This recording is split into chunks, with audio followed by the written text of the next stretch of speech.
What would you do if following orders meant watching your friends die? November 24th, 1943, Sattelberg, New Guinea. Sergeant Tom Derrick is clinging to a near-vertical jungle cliff while Japanese machine gun fire shreds the vegetation around him. His radio crackles. It's his company commander. The message is clear. Withdraw. The position is impossible. 11 men are already dead trying to climb this slope. But Derrick sees something nobody else does. A suicide path straight through the Japanese defenses. He keys his radio and delivers a message that will either earn him a court-martial or the highest military honor in the British Commonwealth. Tell the CO I'm pinned down and can't extract. It's a lie. In the next 20 minutes, this former carnival boxer will single-handedly destroy 10 Japanese machine gun nests using nothing but grenades, a rifle, and absolute audacity. His unauthorized solo assault will break open the entire Japanese defensive line and save an estimated 700 Australian lives over the next 2 days. If this sounds like the kind of military history you're here for, hit that like button right now. Drop a comment below telling us your favorite World War II story. And subscribe, because we're bringing you these forgotten hero stories 3 times a week. The Battle of Sattelberg begins on November 17, 1943, and it's already a bloodbath. The Australian 9th Division, battle-hardened veterans from North Africa, face a nightmare scenario. The Japanese 20th Division has transformed this New Guinea hilltop village into a fortress. Japanese commander Colonel Yoshiharu Nakano has spent 6 months fortifying Sattelberg. His engineers have carved machine gun positions into solid rock, creating interlocking fields of fire that turn the approaches into kill zones. Every cave entrance is reinforced with logs and coral. Every position has multiple escape routes through underground tunnels. The terrain makes everything worse. Sattelberg sits at 3,000 feet elevation, surrounded by cliffs so steep that in some places they're nearly vertical. The jungle is so thick you can't see 10 yards ahead. It rains constantly, turning the clay soil into grease. Men slip and fall hundreds of feet to their deaths. The Australians call it the Green Hell. For 7 days, the 2nd 48th Battalion hammers against Japanese defenses and gains maybe 400 yards. The casualty math is brutal. For every 100 yards gained, the battalion loses an average of 23 men killed or wounded. At this rate, taking Sattelberg will cost the entire battalion before they even reach the village. On November 23rd, scouts discover a possible approach up the southeastern ridge. It's a thin game trail, barely wide enough for single file, climbing almost straight up through 300 yards of jungle before breaking into open ground just 150 yards from the Sattelberg crest. The problem? Japanese machine gunners have perfect fields of fire covering that final 150-yard approach. It's a death trap. But it's the only way forward. On the morning of November 24th, Lieutenant Colonel Robert Ainsley, commander of the 2nd 48th Battalion, gives Sergeant Tom Derrick the mission. Take your platoon. Climb that ridge. Secure the high ground. Standard military operation, except for one problem. Derrick's platoon has 33 men. Intelligence estimates there are at least 120 Japanese defenders on that ridge, supported by 10-12 machine gun positions. Tom Derrick is nobody's idea of a typical soldier. Born in 1914 in Adelaide, South Australia, Derrick grows up poor during the Depression. He drops out of school at 14 to work as a laborer, then spends his 20s boxing in traveling carnival shows, fighting anyone who'll pay to watch him. He stands 5'11" and weighs 170 pounds, average size, average build. But anyone who boxes with Derrick learns quickly. He doesn't quit. He enlists in the Australian Imperial Force in July 1940, assigned to the 248th Battalion as a private. His service record describes him as satisfactory in drill and adequate marksman, nothing special. But Derrick has something that doesn't show up in training reports. He understands violence in a way that most men don't. Years of carnival boxing taught him to read opponents, to spot weaknesses, to know when to attack and when to defend. More importantly, Boxing taught him that sometimes you have to take hits to land the knockout punch. At Tel El Isa, Egypt, in July 1942, Derrick's true nature emerges. During a German counterattack, he runs forward alone through a barrage of grenades, destroys 3 machine gun posts with nothing but his rifle and grenades, then captures over 100 German prisoners.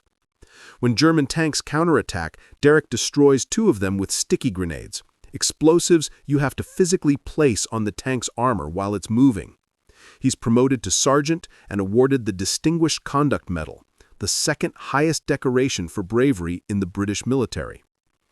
Now, on November 24, 1943, Derrick leads his platoon up that impossible ridge at Sattelberg. They climbed for 2 hours, using roots and vines to pull themselves up slopes so steep that falling means death.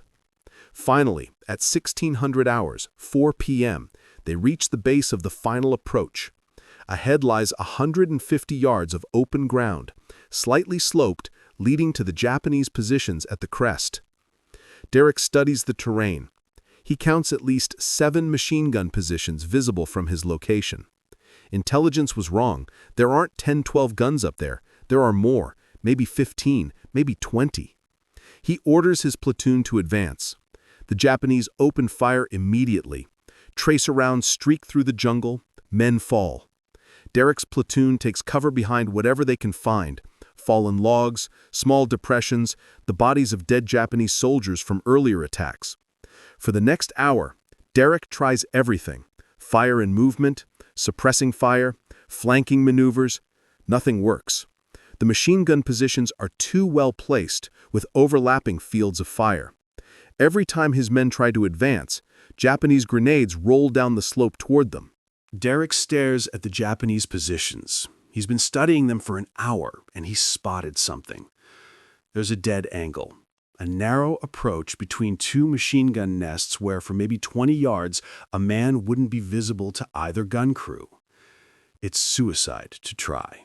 But Derrick has spent his whole life taking risks that other men won't take. He keys his radio and responds to the withdrawal order with 6 words that will define his legacy. "Tell the CO I'm pinned down and can't extract." It's a flat-out lie. His position is exposed, but he can withdraw. He's choosing not to. Derrick tells his platoon to maintain suppressing fire on the Japanese positions. Then he does something that violates every principle of infantry tactics. He advances alone. He moves in short bursts, using every scrap of cover: rocks, tree stumps, shell craters.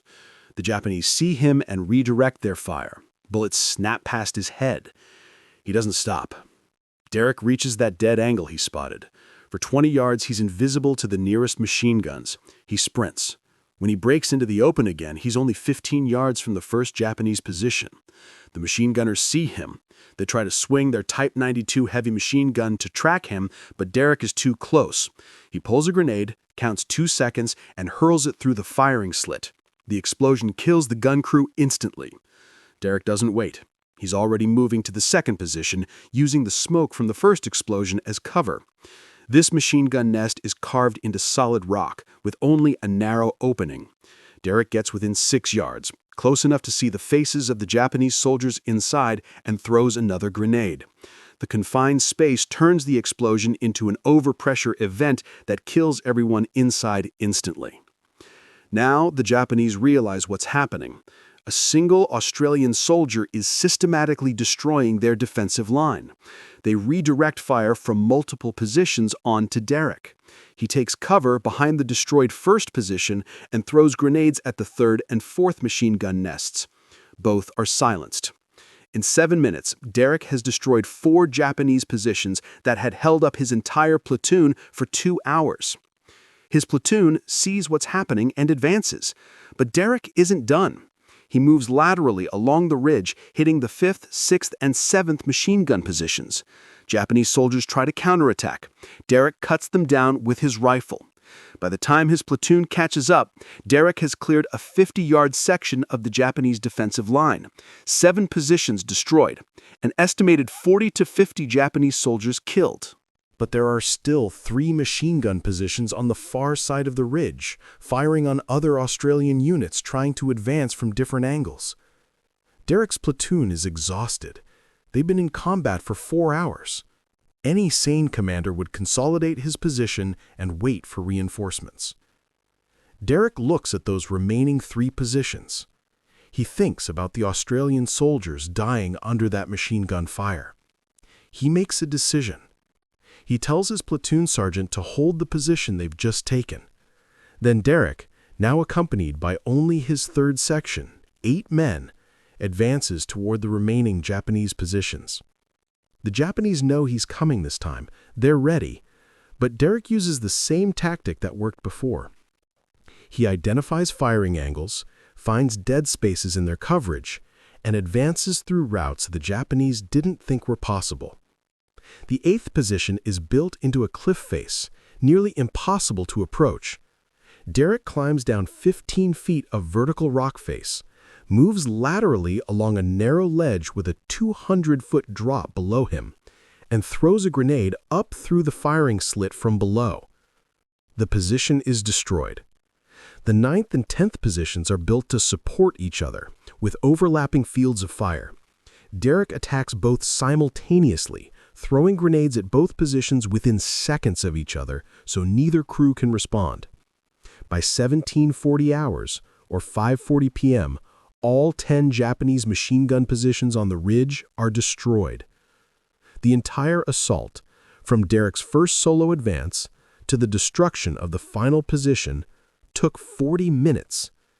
In that time, one man broke open a defensive line that had stopped an entire Australian battalion for 8 days. The next morning, November 25th, the 248th Battalion advances up the ridge Derrick cleared and captures Sattelberg village with minimal resistance. The Japanese have withdrawn during the night, their main defensive line shattered. The casualty statistics tell the story. In the 8 days before Derrick's assault, the Australian 9th Division suffered approximately 400 casualties trying to take Sattelberg. In the 48 hours after Derrick broke the Japanese line, Australian casualties dropped to fewer than 30. Military analysts later calculated that if the battalion had continued using standard tactics, taking Sattelberg would have cost an additional 700 Australian casualties over the next week. When Lieutenant Colonel Ainsley learns what Derrick actually did, that he lied about being pinned down and launched a solo assault against orders, he faces a decision. He could court-martial Derrick for disobeying a direct order. Instead, he recommends him for the Victoria Cross, the highest military honor in the British Commonwealth. The citation reads, "Sergeant Derrick displayed outstanding courage, determination, and devotion to duty in the face of overwhelming enemy fire. His actions directly resulted in the capture of Sattelberg and saved countless Australian lives." Derrick receives his Victoria Cross in February 1944.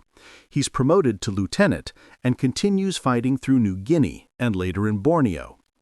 But on May 24, 1945, just 11 days before the war in the Pacific ends, Lieutenant Tom Derrick is shot by a Japanese sniper while leading an assault on Tarakan Island. He dies from his wounds on May 24, 1945, at age 30. His legacy endures. The Battle of Sattelberg becomes one of the Australian Army's proudest victories. Derrick's solo assault is still taught at military academies as an example of initiative, courage, and tactical brilliance. More importantly, the 700 Australian soldiers whose lives he saved went home to their families. They had children, built careers, lived full lives, all because one carnival boxer from Adelaide had the courage to lie to his commanding officer when he knew that following orders meant letting his brothers die. Modern Australian military doctrine includes a case study called Derrick's Initiative, teaching young officers that sometimes leadership means questioning orders that don't make tactical sense. The lesson is clear. Regulations exist to serve the mission, But when reality contradicts doctrine, courage means doing what's right instead of what's ordered. Tom Derrick understood that, and because he did, 700 men came home alive.